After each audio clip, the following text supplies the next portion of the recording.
Good morning and Happy New Year. Good morning. Happy New Year. I was listening to you and Rotus, and my mental geography of of primary school came all over again. I was remembering places where mineral resources were found in Nigeria. Right. It's amazing what we have not done with those things. And it's sad actually. Very. All right, welcome, Devo. Good morning. Morning, Lagos. Morning team. All right. Cool. Where is the money? If you're still sitting down, you're on a long. All right. Well, we're streaming the show live, and you can catch the live stream on YouTube. It's at Smooth 981 on YouTube. And as always, you know it's interactive. We'd love for you to be a part of the conversation. Let us know what your thoughts are. The WhatsApp number is 0809 4440981. And of course, you could tweet at Smooth981. So let's get straight into it. First story is from Punch. PVCs 6.7 million uncollected in 17 states. INEC targets market.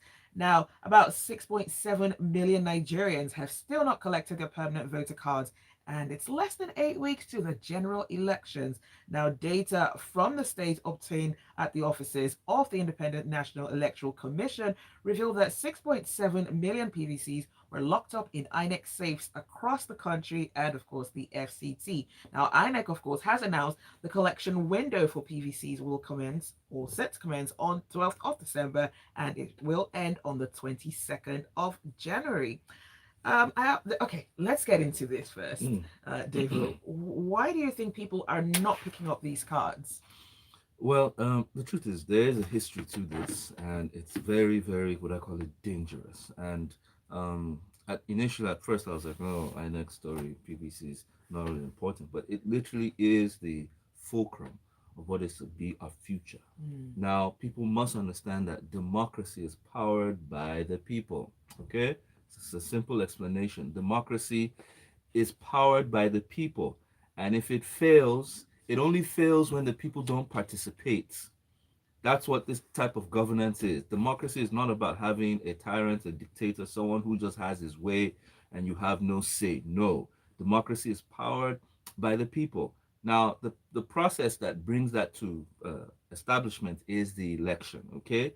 Whereby each and every one of you is entitled, you're empowered constitutionally to be able to put your own say into the ballot box, and then at the end of the day, the difference in numbers determines who becomes your leader at the various level, Mm. not just the presidency, but also the National Assembly, which includes the House of Reps and the senators. It also includes at the state level, your governors, your state assembly, right down to the local government. Now, the problem here is that, yes, the country has battled how to grow its democracy. We came out from a lot of years of military dictatorship.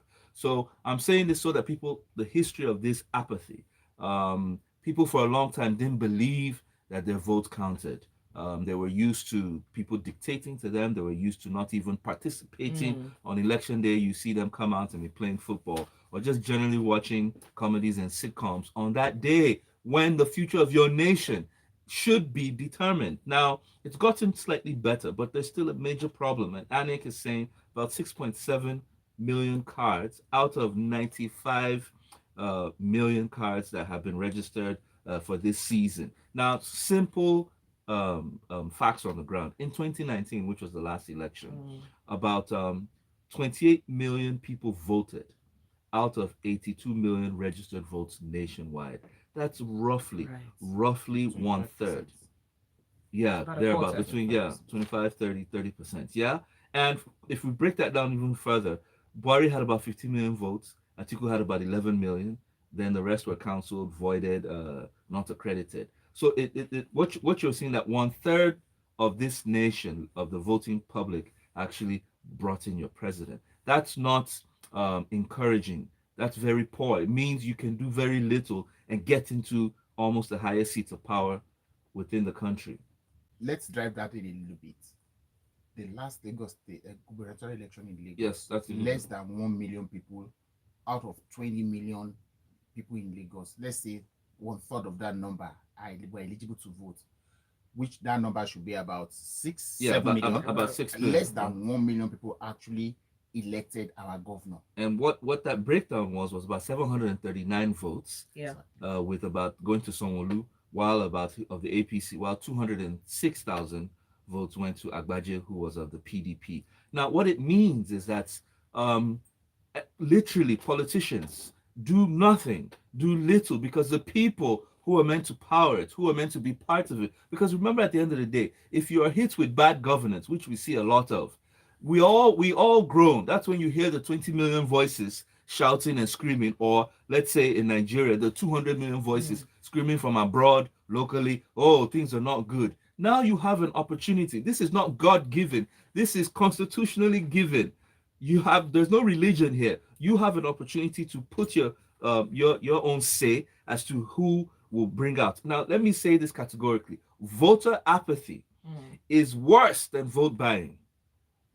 Voter apathy, that is the electorate, you and I, refusing to vote. It is a worse situation than vote buying. Vote buying is just an attempt to influence it. But voter apathy, saying, I won't do, I will not go, it is worse. And we need citizens to wake up to this, because at the end of the day, we will live with the outcome of this, of whatever the election result is. Now, INEC has taken a move from taking this 6.7 million cards left. They've taken them from the INEC offices. They're moving them to the wards, okay? That's your local government wards, to be able to bring the cards closer to the people, so that people will not claim or say that it was too far or there were too many people there. I hope that this is done effectively, because the cutoff date for collection is the 30th of January. That's just less than 30 days, because the election comes up February 25th, right? So please, citizens, we cannot appeal. If this is all we say in this morning show, please get your cards ready. If you haven't collected, go and pick them. Check your wards, check the INEC offices, do what you must do, because your future of good governance or bad governance is dependent on you participating in that exercise. On a last note, don't be a part of the minority that will only have their say. Be a part of the majority that will have their way. Magong. All right, let's move on to the Premium Times. Buhari signs Nigeria's 2023 budget into law. Now, the president has signed the 2023 budget, and this has been announced by his office. And he made a statement via his spokesperson, Mr. Femi Adesina, that it's an increase of 1.32 trillion naira over the initial executive proposal, with the total expenditure of 20.51 trillion naira as well. And the president explained the 2022 Supplementary Appropriation Act would enable the administration to respond to the havoc that was caused by the recent nationwide floods on the infrastructure and the agricultural sectors as well. Luckily, I'm going to come to you.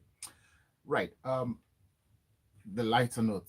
This possibly the latest of the 7 budgets that Mr. President has signed. I think last year was even signed by as early as October of 2020 or 2021, going into 2022. Having said that, a few weeks ago, when this matter of the supplementary budget came up, I was of the opinion that, okay, so you are presenting a budget for 2023. Why are you extending a supplementary budget for a year that was closing out? Why don't you just merge everything into the 2023 budget? But in the wisdom of the government, for things that are open to them, they still went ahead and did it separately. So he signed both of them now. The idea of the supplementary budget was to pay for palliatives, corrective measures, and fixing the damages caused by the rains, the floodings in about 19 of the 36 states, as explained at that time. Now, this budget for the next year is 21.83 trillion. About 8 trillion of this money is going to be sourced outside of the budget itself. So that means that there's a budget deficit even from the beginning, right? Excuse me. So when you look at it that way, so where do you find the balance 11 trillion? We're talking about the usual suspects, our oil and gas. How much of the gas are we harvesting? How much of it are we flaring? Our oil, how much of it is being stolen? How will we be able to meet up with the amount? what control do we have over the prices of the oil? Now, Mr. President has also hinted us that they've directed all revenue generating agencies of government, your FIRS and every other agency, your customs, your immigration, all those places where they generate revenue, that they should go after generating their revenue as much as they can. This suggests to me that when sometime during the year any of these agencies raises their current fees, I would not be surprised, because this is an easy way for government to raise funds to fund this budget. And when that happens, what effect would that, if and when that happens, what effect would that have on the average man on the street, right? Okay, so for customs, for example, they raise the import duty on, say, cars, for example. So does that mean that, so when I buy a car for transporting, I'll transfer the cost to the people I want to lift from one port to the other? If it is that I want to collect my international passport and you raise the fees, that means that I have to pay more. Does that discourage me from wanting to travel? If I raise, say, VAT, for example, during the year, even though it needs a National Assembly concurrence to do, one of the things that this budget is going to be spending money on is this election we just spoke about.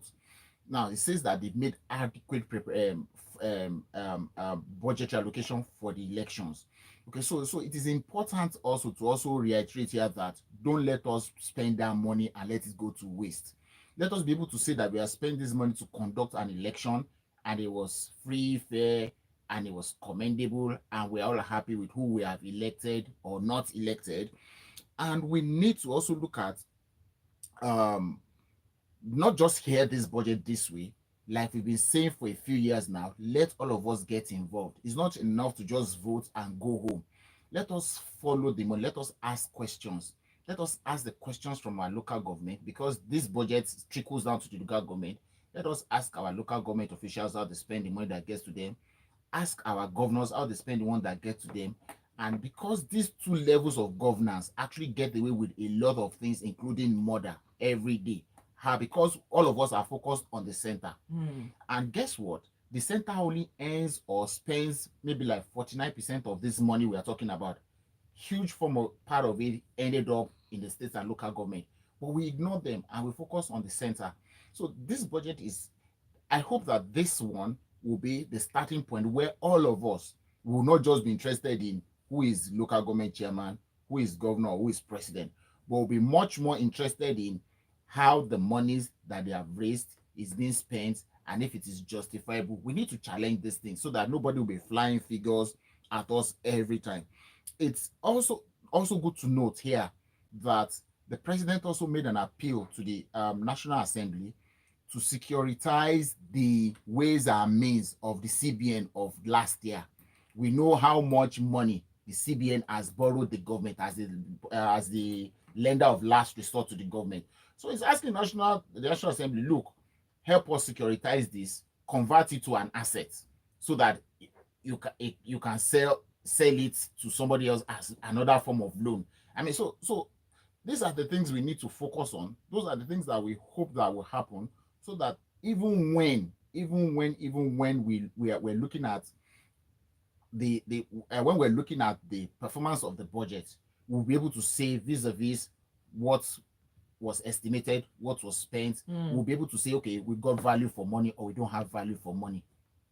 All right. Well, thank you. I like that you did touch a little bit on the aspect of the loans to the federal government by the CBN. And that's something that we might come up to later on in the show. But I want to ask you about this, Devo. Let's go on to this headline. And this headline is from the Vanguard. And NECA has expressed concern, saying basically that this budget that has been signed is really not going to do much in terms of poverty, unemployment, the debt profile, and basically they're saying that things are not going to change. Now they're saying it's imperative for the government to effectively mobilize and strengthen all available revenue sources to avoid financing the budget through this, once again, high interest rates lending and borrowing.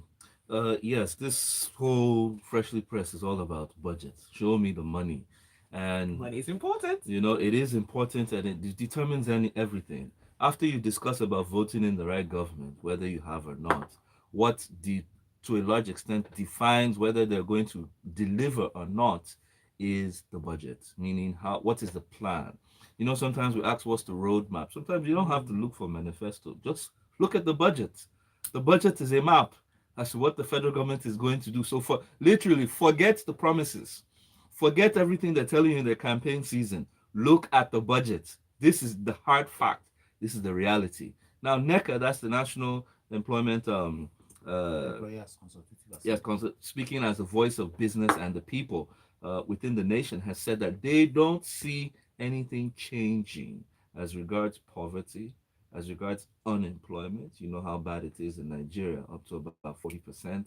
The rising debt profile, not likely to change with this new budget that the president in his last tenure is signing into power. Now, what they have highlighted is that when you have a revenue target of 9.7 trillion versus an expenditure target of about 21.8 trillion, that's about 22 trillion, you're literally going nowhere. It just simply means we're going from Lagos to Maiduguri, and we only have, which is almost like by road, 24 hours and more, but we only have one tank of fuel. Try and guess how far you'll go, where you will get, where the tank is going to run out. Now, yes, that fiscal deficit is at 12 trillion. Now, what that means is for them to be able to meet up, they're going to have to borrow. And already we had a bad borrowing position, debt profile. Now, we'll come to that debt profile. So what it means is that investors or lenders globally are going to hit you at a high interest rates, not just because you're borrowing too much, but given when they look at these things, they check, are you able to pay back? You didn't pay back before, so if I'm still going to give you more money, it's going to come at a high cost. So now, which means you're deepening as they say, you have mortgaged the future of Nigerian youths, because somebody at some point is going to have to pay back all this money. Now, they've said that why the rush? Why didn't the National Assembly take time to actually look at this budget? Why it was almost like, as usual, the rubber stamping between the National Assembly and the executives. They've rushed this budget instead of subjecting it into proper analysis. Two, they've also looked at the same budget and said the fundamentals are okay with I think about $75 for crude price. But when you break it down, you now start to see where what I call it, the holes in the basket are. One, even though with our OPEC recommended production rate of about 1.6 million barrels of crude, right? Which is going to make up about 20% of the earnings. Crude theft has hit Nigeria really hard. And the last count was about 1.1 million barrels. So are we going to meet up at the end of the day? The FX rate is still official window at 435 as against as against the 700 to 800 we've been getting in the market. So the real sector, which is the real business people in the country, will they be able to get anything? Two, we've seen banks cut off the naira to dollar exchange rate, which shows you that they're not even able to meet up. So looking for dollar, we're all looking for dollars, not just because we want to hold it or speculate, but you need it for business, for importation. It's not there. So, is the road bright at the end of the day? No, not from the hard facts on ground. And we're saying this out loudly, not because we're trying to create a doomsday, but people need to understand that actions need to be taken. Make sure you elect the right kind of people that can fix your economy from consumption to production.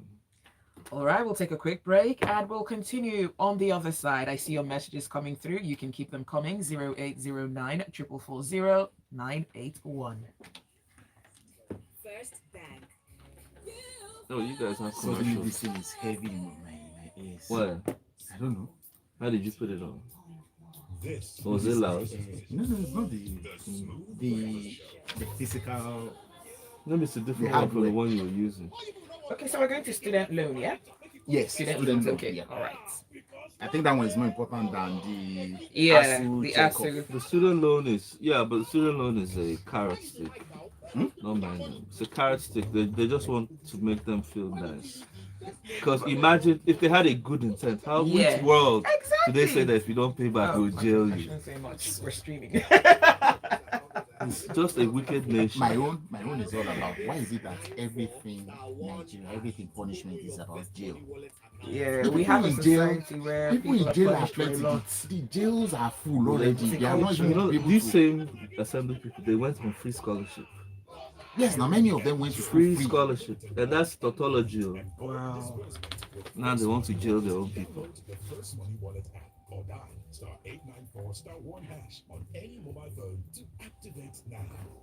Oh, what's today? This is Wednesday. Going people sponsor the concert. This is Freshly Pressed on Smooth 98.1. Zibi here, and I've got Devo and Alakunle with me. We're talking about the news on the headlines and the big stories. As always, would love to hear from you. 0809 4440981. That's the WhatsApp number. And you can also tweet at Smooth981. This one is very interesting, I find, from Punch. Student loan bill proposes jail term for defaulters. Now, the Student Loan Bill, which was recently passed by the National Assembly, has recommended a 2-year imprisonment or 500,000 naira or both for students who default in repayment or even if anyone is found aiding defaulters. Now, the Speaker of the House of Representatives, Femi Bajabiamila, had cautioned against condemnation of the Student Loan Bank being proposed through the Student Loan Bill. Luckily. Here we go again. Um, Madness. I've always been an advocate of the simple things. Why do we make things that are supposed to be simple difficult? It seems to me like we have developed a culture of punishing everything with jail terms. Currently, the Minister of Interior's biggest headache is the congestion in our jails all over the country, as it were. The courts, the judges are overwhelmed with cases that they cannot even handle, and then you want to add more to the problem. It's going to cost the states more. When you send somebody to jail, you start to feed the person, medical bill of the person, you need to recruit more warders and so on and so forth. So why are we loading a system that's already overloaded? Right? That's the first thing. Now, on the face of it, the bill seeks to solve a problem, a big elephant in the room, that education needs funding in alternate ways. Government cannot bear the cost 100% directly from its pocket, which is fine. Okay, so you are asking people to take these loans. The regulations, all of that is there to people to take loans. So fine, people have taken the loans. I would rather think that what government should be thinking, or what the bill should be seeking to do, is to ensure that those who take these loans are employable, their employability the employability ratio of people goes higher, or that they can be business owners or business creators as they come out of the university, so that they can immediately pay these loans back, rather than focus on, so if you don't pay. I would rather not want us to think about if you don't pay, right? These people who are making these rules, yeah, many of them got scholarships that they never paid back. Enjoyed right? free scholarships from the country. So what was the model? How did the people who gave the scholarship they enjoyed? How did they fashion it that they were able to get it for free? That should be a starting point for them. The scholarship I got, how were the people in government that time? How did they do it that it was free to me? Can I replicate it to these people? It's no problem. Okay, there's no money. Can then you then do something to make it attractive? Not that you say that you want to give me a loan, then at the end of it, it is jail. You just need to threaten me to pay it back. Now, ASU and a few people in this report have also criticized it. Now, that is other bit of it. That I think that every one of us in Nigeria, the 200 million of us, including yours truly, we are experts in describing the problems, but we do not easily come up with solutions. Now, ASU's Federal University of Minas ASU chairman, according to this report, has given 1,001 reasons why he would not work, but not one single advice on how to make it better. We all agree that government cannot fund education. We all agree that a lot of people would not be able to go to school because they can't afford it if government put fees in it. So this is a solution that they have put their student loan. Everybody's hands should be on deck to look at the ways to fine-tune this act, right? they have set up a bank to administer it, which is fair. So you know that the central point of doing that, people have BVN, they have NIN, they have international passport, they have various means of education that all these data are being merged now. So it's going to be difficult for somebody who takes the loan to open another bank in Nigeria without the BVN, and they cannot actually trace any money the person earns as long as it passes through the banking system. And so let us look at ways to fine-tune this law rather than just sit down, criticize and say it will not work. Right? But the bottom line for me is, please, if we can review, let us remove this idea of jail from it. All right, David, do you want to add to that? Yeah, they should just follow the same way the banks give loans. Okay, it's even against the law if someone is owing you and you throw him in jail. Because what the law states, the law supports the borrower that if the person has capacity to collect, if they don't have capacity, you must give them time because the debt cannot pay back. We don't want more suicides. Student loan repayment is a headache for every government globally. Yeah. So look at what you can do. And if you can't do it, then don't give. Just leave it at the scholarship level. Those who, by criteria, have merited it, give them. All right, we've got some messages coming through. This one is from Jennifer. Jennifer says, good morning. What is INEC's response to those of us that have gone to collect our PVCs and we were told that the PVCs were not printed? Where do we go next? Okay. Go again until the deadline day. This is a good Keep question going. for Mr. Okoye to answer. Daisy says, good morning. Etiosa local government is making it extremely difficult to collect a PVC. I will try again on Friday.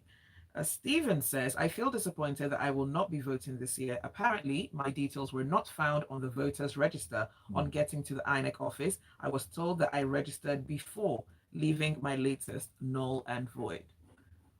Okay. Oro says, thank you for this sensitization. I beg you, this round of elections, in my humble opinion, is a fight for our souls. Can we sustain this sensitization daily? As at now, before I make a sale, the first question I politely ask every adult customer is, have you picked your PVC? We must all play our parts. And Jerry says, good morning.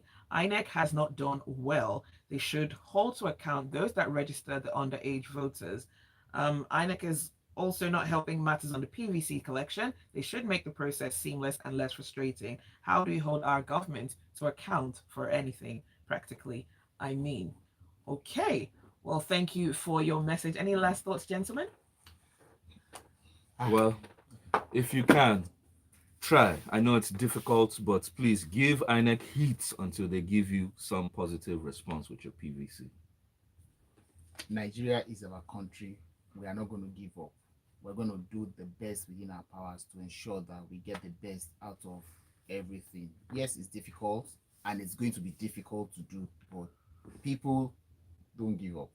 Well, thank you very much, Olakunle and Devo, for joining us on Freshly Pressed this morning. Do stay with us. There's a lot more to come on Smooth Breakfast. First bite. So the time went by so quickly. Yes, it always That's what does. happens. Maybe